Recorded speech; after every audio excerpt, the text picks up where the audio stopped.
Hello everyone, welcome to Pharmarocks YouTube channel. Pharmarocks के YouTube educational channel में आपका स्वागत है। आज के वीडियो लेक्चर में हम डिटेल में स्टडी करेंगे non steroidal anti inflammatory drugs के बारे में, कि जिनको हम नसेड्स भी कहते हैं। तो उनके बेसिक यूज़ के बारे में जानेंगे, about the non steroidal anti inflammatory drug, उनकी डिटेल फार्माकोलॉजिकल स्टडी करेंगे और जानेंगे उनके मैकेनिज्म ऑफ एक्शन, कि किस तरह से ये मेडिसिन्स अपनी फार्माकोलॉजिकल इफ़ेक्ट दिखाती है, किस तरह से वो अपना वर्क करती है, उनका डिटेल फार्माकोलॉजिकल क्लासिफिकेशन एंड उनके साइड इफ़ेक्ट्स एंड कॉन्ट्राइंडिकेशंस के बारे में जानेंगे ये लेक्चर के अंदर। तो नसेड्स के अंदर आपने देखा होगा कि टाइटल स्लाइड के अकॉर्डिंग टू जो आप ये मेडिसिन्स देख रहे हैं, अलग अलग मार्केटेड फॉर्मुलेशन, जैसे कि ये एस्पिरिन के जो टैबलेट्स है एस पर द IP 75 mg, सेलेकॉक्सिब के कैप्सूल्स आप देख सकते हैं, डाइक्लोफेनेक सोडियम का इंजेक्शन यहाँ पे देख रहे हैं, आइबुप्रोफेन के जो टैबलेट्स है, as well as diclofenac sodium paracetamol है, निम्सुलाइड है। ये सभी मेडिकेशंस जो है वो non steroidal anti inflammatory drugs के कैटेगरी के अंदर इंक्लूड होती है। तो ये क्लास के जो मेडिकेशंस हैं उनकी और डिटेल में हम स्टडी करेंगे ये वीडियो लेक्चर में। So expert lecture by Amar sir, assistant professor and founder of Pharmarox. Thank you for being 1 lakh family of Pharmarox. Updated रहिए फार्मा नॉलेज के साथ, एक्सेस करिए study material, test series, video lecture on app Pharmarox. कि Pharmarox के mobile application पे आपको study material, test series and video lecture access करने को मिल जाएंगे। तो अगर आपके पास एंड्रॉयड फ़ोन है तो डाउनलोड करिए app from Google Play store, और अगर आपके पास आईफोन है तो ऐप स्टोर पर से भी उसको डाउनलोड कर सकते हैं। लिंक आपको डिस्क्रिप्शन बॉक्स के अंदर मिल जाएगी।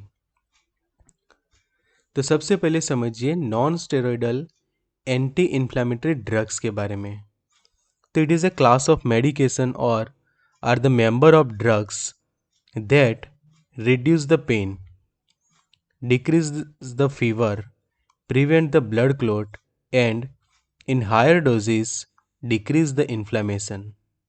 तो मल्टीपल यूजेस हम कह सकते हैं ये क्लास के मेडिकेशंस के, कि ये क्लास की मेडिकेशन पेन रिलीवर्स के तौर पे भी काम करती है, फीवर भी रिड्यूस करती है, ब्लड क्लोटिंग को प्रिवेंट करने में हेल्प करती है, एंड हायर डोजेस के अंदर वो इन्फ्लामेशन को भी कम करती है।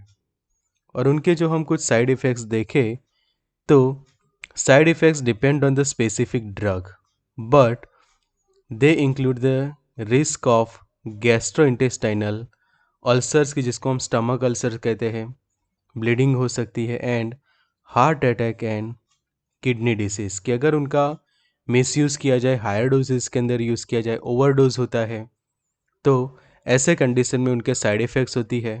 और उनकी साइड इफ़ेक्ट के तौर पे मेनली गैस्ट्रोइंटेस्टाइनल अल्सर्स जो मेन होते हैं। तो non steroidal anti inflammatory drugs के अंदर हम देखें तो these are the medicines reduce the inflammation, reduce the pain and the fever. But ये कैसे काम करती है? तो by inhibiting the synthesis of prostaglandins and related compound. Prostaglandins की जो ऐसे केमिकल्स होते हैं, ऐसे कंपाउंड्स होते हैं कि जो इन्वॉल्व होते हैं इन्फ्लेमेशन करने के लिए, पेन मॉड्यूलेटर्स कहे जाते हैं उनको। तो नसेड्स क्लास के जो मेडिकेशन है वो इनहिबिट करती है साइक्लोऑक्सीजिनेस 1 और 2 और बोथ एंजाइम्स। ये दोनों एंजाइम को ये मेडिकेशंस जो है वो इनहिबिट करती है। एंड उनके 3 हम मेजर एक्शंस देखें तो फर्स्ट एक्शन है एनाल्जेसिक इफेक्ट, कि नसेड्स क्लास के जो मेडिकेशन है वो हमें एनाल्जेसिक इफेक्ट देती है, मतलब कि रिड्यूस करती है पेन एंड पेन सेंसेशन। ये दोनों रिड्यूस करना उनका एक मेन काम है। फिर एंटीपायरेटिक के तौर पे वो काम करती है, मतलब कि रिड्यूस करवाएगी फीवर एंड लो करेंगी हमारा हाई बॉडी टेम्परेचर। कि जो कंडीशन कि जिसको हम फीवर कहते हैं, कि हाई बॉडी टेम्परेचर, तो हाई बॉडी टेम्परेचर को लोअर करने का काम करेगी ये मेडिकेशन। एंड तीसरा, एंटी इन्फ्लामेटरी तौर पे उनकी जो एक्शन है कि एंटी इन्फ्लामेटरी एक्शन भी देते हैं, because they can reduce the swelling and cure it. तो ये है basic introductions about the anti inflammatory drugs, और उसमें भी ये नॉन स्टेरॉयडल है, ये खास आपको ध्यान रखना है।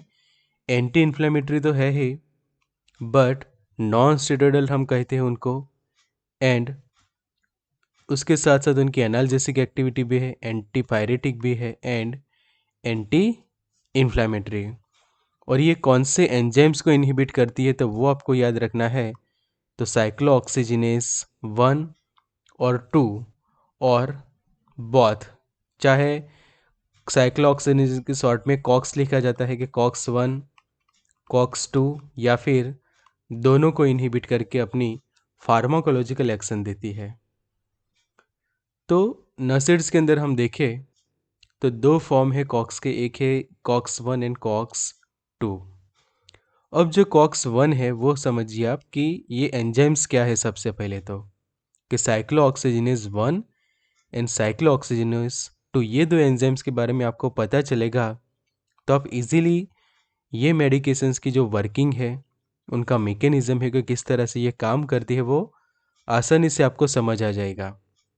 बिकॉज ये मेडिकेशन ऐसी है कि ये कॉक्स 1 को इनहिबिट करती है, या फिर कॉक्स 2 को इनहिबिट करती है, या फिर दोनों को इनहिबिट करके अपनी फार्माकोलॉजिकल एक्शन देती है।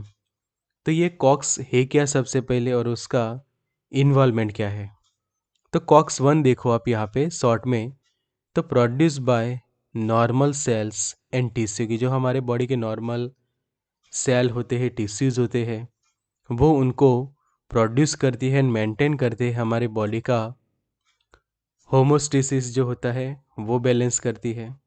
सेकंड जो है कॉक्स 2 जो हम कहें, तो वो induce by inflame cell and mediate inflammation, की जब किसी सेल को इंजरी होती है, उसका इन्फ्लेमेशन होता है, तो उस वक्त साइक्लोऑक्सीजिनेस जो है वो प्रोड्यूस होता है, और वो क्या करता है, मेन मेडिएटर है इन्फ्लेमेशन के लिए।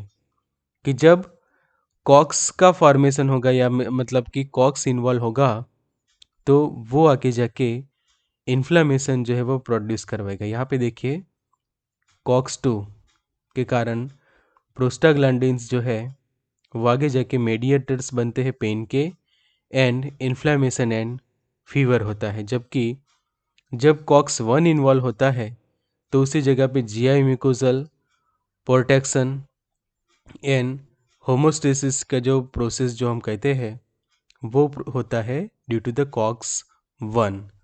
और मेन जो स्टार्टिंग मॉलिक्यूल है दैट इज अराचिडोनिक एसिड।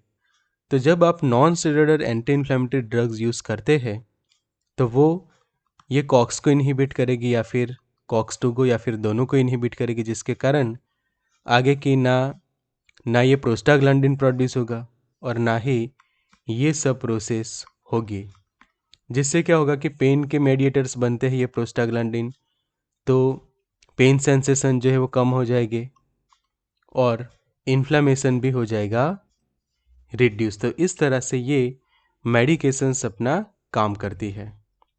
तो यहाँ पे समझिए ये पाथवे से आपको अच्छे से समझ में आ जाएगा कि सबसे पहले क्या होता है कि मेम्ब्रेन लिपिड जो है आपके, कि जो फॉस्फोलिपिडेज जो होता है A2 के कारण मेम्ब्रेन लिपिड कन्वर्ट होता है अराचिडोनिक एसिड के अंदर। अब अराचिडोनिक एसिड को जो है उसको कॉक्स 1 या कॉक्स 2 के एंजाइम्स के यूटिलाइजेशन के बाद वो फॉर्म करता है प्रोस्टाग्लैंडिन, और ये प्रोस्टाग्लैंडिन आगे जाके रीज़न बनते हैं for the formation of prostaglandin H, D, E and thromboxane, एक जो अलग अलग ऐसे मेडिएटर्स है कि जो इन्वॉल्व होते हैं किसी भी ट्यूमर के ग्रोथ के लिए, एंजियोजेनेसिस के लिए, एंटी एपोप्टोसिस के लिए, इन्फ्लामेशन के लिए, इन्वेजन के लिए कि जो चेप लगता है, एंड मेटास्टेसिस मतलब कि जो फैला हुआ होता है एक जगह से दूसरी जगह पे, जो इन्वेसिव सेल्स वगैरह होते हैं, ट्रांसपोर्ट होते हैं, ये सभी के अंदर ये सब इन्वॉल्व होते हैं। तो नसेड्स क्या करते हैं, ये ब्लॉक कर देते हैं ये एंजाइम्स को, कि साइक्लोऑक्सीजिनेस जो हम कहते हैं कॉक्स एंजाइम को ये ब्लॉक कर देगी, जिसके कारण आगे जाके ये प्रोस्टाग्लैंडिन जो फॉर्म नहीं होगा। अब प्रोसेस क्या होती है वो समझिए, कि नसेड्स क्या करती है, ये वाला जो है non steroid inflammatory drugs cox जो है उसको इनहिबिट करती है, या फिर साइक्लोऑक्सीजिनेस 2 को। ये समझो कि इनहिबिट हो गया, ब्लॉक हो गया, तो उसके कारण ना ही नीचे के सब स्टेप जो है वो बंद हो जाएंगे होना, कि ना ही प्रोस्टाग्लैंडिन G2 बनेगा, ना ही ये सब फॉर्म होंगे, और कंप्लीटली ये जो प्रोसेस हो जाएगी रिड्यूस, की इन्फ्लामेशन भी क्योर हो जाएगा। एंड जो हमें चाहिए कि पेन हमें कम करवाना है, इन्फ्लामेशन कम करवाना है, फीवर है तो फीवर रिड्यूस करवाना है, तो ये पॉसिबल होगा। तो by reducing the production of prostaglandin, NSAIDs help to relieve the discomfort of fever, reduce the inflammation and associated pain. तो ये आपको अच्छे से मैकेनिज्म उनका याद रखना है, कि नसेड्स जो है वो रिड्यूस करती है प्रोडक्शन ऑफ प्रोस्टाग्लैंडिन। कैसे रिड्यूस करती है, तो by block the enzyme call cyclooxygenase COX used by the body to make prostaglandin, कि ये कॉक्स को हमारी बॉडी यूज़ करती है ये प्रोस्टाग्लैंडिन के फॉर्मेशन के लिए। और समझो कि ये कॉक्स को ही आप ब्लॉक कर देते हैं, कि नसेड्स जो है वो ब्लॉक करेगी कॉक्स को, जिसके कारण आगे जाके ना फॉर्मेशन होगा प्रोस्टाग्लैंडिन का, और ना ही ये नीचे के प्रोसेस होगी। और जैसे जैसे ये प्रोस्टाग्लैंडिन का प्रोडक्शन रिड्यूस होता जाएगा, नसेड्स क्या करेंगी, रिड्यूस करेगी फीवर, रिड्यूस करेगी इन्फ्लामेशन, एंड उसके साथ एसोसिएटेड पेन को भी कर देगी रिड्यूस। और जो इन्वेशन होता है, जो चेप लगता है, फैलावा होता है उसका, वो सब हो जाएंगे रिड्यूस। और ये मेडिकेशंस के प्रॉपर ट्रीटमेंट के कारण उनके साथ एसोसिएटेड ये जो मेडिकल कंडीशन है वो भी धीरे धीरे क्योर हो जाती है। तो प्रोस्टाग्लैंडिन्स के फंक्शन क्या होते हैं, तो डायरेक्टली कोज द पेन, कि ये प्रोस्टाग्लैंडिन जब बनता है तो ये प्रोस्टाग्लैंडिन क्या करता है, पेन मोडिएटर का काम करता है, जिसके कारण जब भी हमें कोई पेन सेंसेशन होते हैं, कोई जगह पे कोई दर्द होता है, कि लाइक हेडेक होता है तो हमें पता चलता है, बैक पेन होता है तो हमें पता चलता है, किसी भी टाइप के जो पेन है वो हमारी बॉडी को महसूस होते हैं ड्यू टू दिस प्रोस्टाग्लैंडिन्स। और ये प्रोस्टाग्लैंडिन के फॉर्मेशन के अंदर ये कॉक्स 1 और कॉक्स 2 जो एंजाइम्स उसको हेल्प करते हैं। उसी तरह से ये क्या करता है, एनहांस करता है pain, including the effect of bradykinins, induce करता है फीवर को, mediators of the pain, inflammation and fever. तो ये सभी चीज़ों को ये क्या करेगा, इन्वॉल्व करेगा, और जिसके कारण जो है पर्सन को फीवर होता है, समझो पेन होता है, एंड इन्फ्लामेशन वगैरह है तो उसको उसके बारे में पता भी चलता है, और इन्फ्लामेशन होना स्टार्ट होता है। तो जब आप non steroidal anti inflammatory drugs लेते हैं तो कॉक्स 1 या कॉक्स 2 दोनों इनहिबिट होते हैं, या फिर कोई एक, तो जिससे आगे प्रोस्टाग्लैंडिन का फॉर्मेशन जो है वो अटक जाता है, स्टॉप हो जाता है, जिसके कारण ये मेडिसिन्स अपनी फार्माकोलॉजिकल एक्शन देती है। तो मोस्ट इम्पॉर्टेंट टॉपिक अब नेक्स्ट दैट इज़ कि उनका क्लासिफिकेशन, कि ये मेडिकेशन के अंदर सबसे पहले जो पॉपुलर क्लास है वो है नॉन स्टिलेक्टिव कॉक्स इनहिबिटर जो हम कहते हैं। उनके एग्जांपल हम देखें तो एस्पिरिन है, आइबुप्रोफेन है, फ्लोरबीप्रोफेन है, नैप्रोक्सेन है, mefenamic acid, piroxicam, ketorolac, indomethacin and phenylbutazone. तो यहाँ पे सभी के आप मार्केटेड फॉर्मुलेशंस भी देख सकते हैं, कि ये कीटोरोलेक का जो आप फॉर्मुलेशन देख सकते हैं।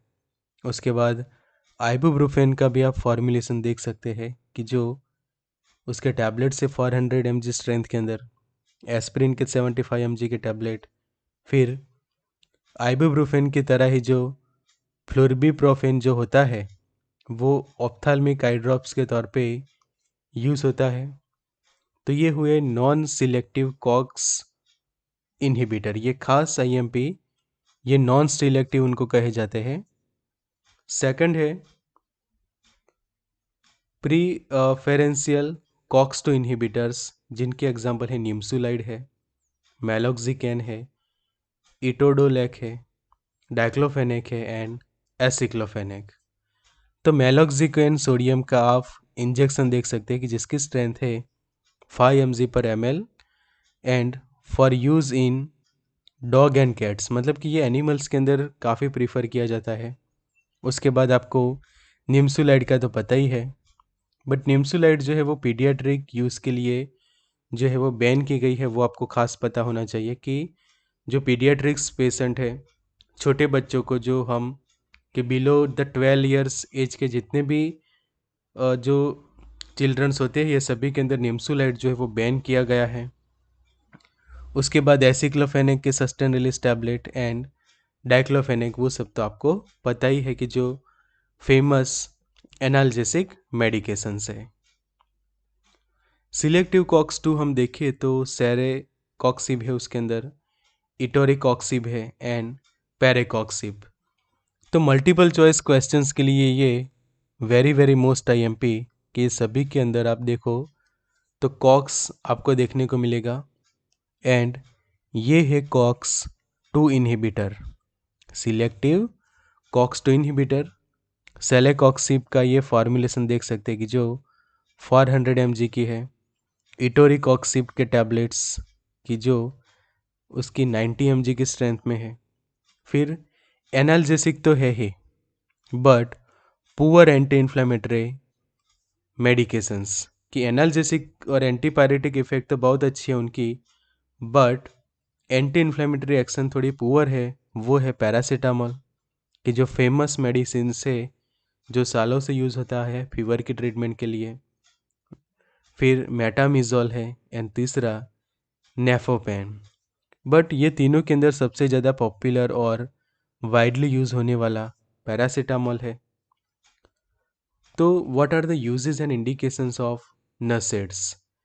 तो पोस्ट ऑपरेटिव पेन के अंदर कि जब किसी पेशेंट की सर्जरी वगैरह होती है, ऑपरेशंस वगैरह होते हैं, और उसके बाद समझो कि पेन होते हैं, कि ये कंडीशन कि यहाँ पे देख क्योंकि जो ऑपरेशन के बाद पेशेंट को जब समझो कि किसी भी टाइप का पेन हो रहा है, तो ये पेन को रिड्यूस करवाने के लिए पोस्ट ऑपरेटिव पेन की, ऑपरेशन के बाद की कंडीशन, तो उस वक्त ये मेडिकेशन को प्रिस्क्राइब किए जाते हैं। फिर जब मेंस्ट्रुअल पेन होता है, मेंस्ट्रुअल पेन होता है तो उस वक्त भी ये काफ़ी हेल्पफुल मेडिसिन है। फिर मायोग्लिया एंड न्यूरोग्लिया की कंडीशन की, जिसके अंदर ये ट्राइजेमिनल नर्व्स रिलेटेड जो कॉम्प्लिकेशंस प्रोड्यूस होते हैं, तो उनको क्योर करने के लिए भी यूज़ होते हैं कि लाइक मायोग्लिया न्यूरोग्लिया के कारण जो पेन्स होते हैं, और उसमें भी ये ट्राइजेमिनल जो क्रेनियल नर्व है उसके रिलेटेड जो पेन्स होते हैं, इन्फ्लामेशन होता है, उसको क्योर करने के लिए। फिर हेडेक और बैक एक के लिए तो काफ़ी पॉपुलर है ही है मेडिकेशन की, जब किसी को बैक पेन होता है, हेडेक होता है, तो उसमें भी हेल्पफुल है। पायरेक्सिया की, जिसको हम फीवर कहते हैं, ऑस्टियोआर्थराइटिस, रूमेटॉइड आर्थराइटिस की जो स्पेशली डिसीज है related to the joint pain. जब जॉइंट पेन होते हैं तो उसमें भी इन्फ्लेमेशन भी एसोसिएट होता है, पेन भी होता है, तो उस वक्त नसेड्स जो है वो काफ़ी हेल्पफुल साबित होते हैं उसके ट्रीटमेंट के अंदर। और एंटी प्लेटलेट, तो ये जो प्लेटलेट्स होते हैं हमारे ब्लड के अंदर, तो ये एंटी प्लेटलेट का काम करते हैं ये मेडिकेशंस। तो उनके कॉन्ट्रा इंडिकेशंस क्या है, ये खास आपको जानना जरूरी है कि कॉन्ट्रा इंडिकेशंस मतलब कि do not use do not use the NSAIDs when first condition when NSAIDs hypersensitivity और सैलिसाइलेट हाइपरसेंसिटिविटी, मतलब कि एस्पिरिन की जो एसिटाइल सैलिसिलिक एसिड है उसकी हाइपरसेंसिटिविटी है, सैलिसाइलेट्स की, नसेड्स मेडिसिन की हाइपरसेंसिटिविटी, तो उस वक्त उनको यूज़ नहीं करना चाहिए। सेकंड वार्निंग हम देखें तो patient who have experience an allergic reaction, अगर किसी को नसेड्स देने के बाद एलर्जिक रिएक्शंस हुए जैसे कि अर्टिकेरिया हुआ है, अस्थमा हुआ है आफ्टर टेकिंग द नसेड्स, तो उनको ये मेडिकेशन प्रिस्क्राइब ना करें। तीसरी चीज़ है कि who have gone coronary artery bypass graft surgery, की जो बाईपास सर्जरी जो हम कहते हैं उनको भी ये नहीं देनी चाहिए। चौथा है कि patient with peptic ulcer, stomach ulcer and bleeding, कि जो स्टमक अल्सर्स के कारण स्टमक में ब्लीडिंग हो रही है, पेप्टिक अल्सर के पेशेंट है, उनको भी ये नहीं देने चाहिए, बिकॉज ये देने से कंडीशन और ज़्यादा ख़राब हो सकती है। पांचवा है कि जिनको लीवर टॉक्सिसिटी है, कि जिसको हिपेटिक टॉक्सिसिटी हम कहते हैं, hepatic failure on long term use, तो ऐसे लोगों को नहीं प्रिस्क्राइब करनी चाहिए, बिकॉज ऑलरेडी उनका लीवर टॉक्सिसिटी है, हिपेटिक फेलियर है, और आप नसेड्स दोगे तो उससे और टॉक्सिसिटी बढ़ सकती है, फेलियर हो सकता है लीवर का। फिर गैस्ट्रिक इरोशन जिनका होता है, फिर ऑकल्ट ब्लड लॉस है, वैसे पेशेंट को भी ना दें। And number 7, some NSAIDs during the pregnancy and lactations, कुछ ऐसे भी मेडिकेशन है कि जो आगे हम इंडिविजुअल सभी मेडिसिन पे लेक्चर बनाएंगे, कि एस्पिरिन के बारे में भी हम डिटेल में लेक्चर आपके लिए डिस्कस करेंगे, पैरासीटामोल और डाइक्लोफेनेक पे तो ऑलरेडी बने ही है, बट दूसरे भी जितने नसेड्स हैं उनके भी ऊपर हम इंडिविजुअल लेक्चर बनाएंगे, तब ये डिस्कस जरूर से करेंगे। बट अभी ये जनरल लेक्चर के अंदर सभी पॉइंट्स को समझना ज़रूरी है। फिर उनके साइड इफ़ेक्ट्स हम देखें तो साइड इफ़ेक्ट्स क्या है नसेड्स के, तो जितने भी नसेड्स है तो उनके एक कॉमन साइड इफ़ेक्ट्स हम जाने तो उनके कारण इंडाइजेशन हो सकता है, कि स्टमक इंडाइजेशन का एक कॉमन साइड इफ़ेक्ट बनता है इनके साइड इफ़ेक्ट के तौर पे, या फिर उनके ओवरडोज। साइड इफ़ेक्ट तभी प्रोड्यूस होती है कि जब ओवरडोज होता है, उनका मिसयूज़ होता है, एक्सेसिव यूज़ हो जाता है, तब भी ये कॉम्प्लिकेशंस होते हैं। सेकंड कि ये जो आप देख सकते हैं स्टमक के लाइनिंग्स के अंदर फॉर्म हुए ये स्टमक अल्सर्स, तो ये स्टमक अल्सर्स उनके एक मेजर साइड इफ़ेक्ट है कि जब ओवरडोज होता है, एक्सेसिव यूज़ किए जाते हैं।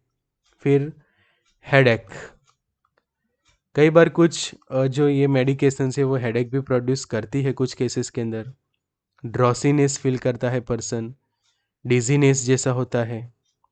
फिर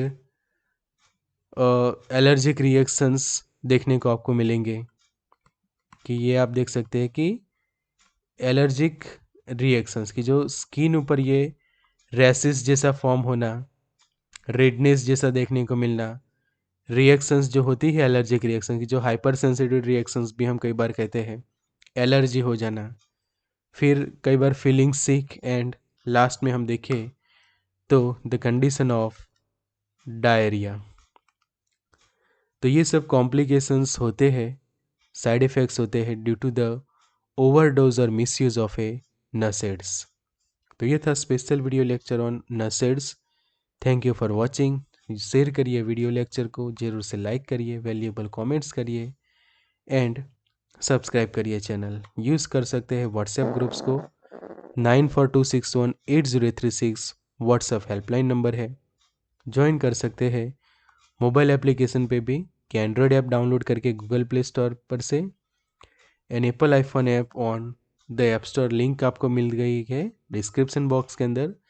एक्सेस करिए study material, test series and video lecture on app Pharmarocks. Good luck and all the best.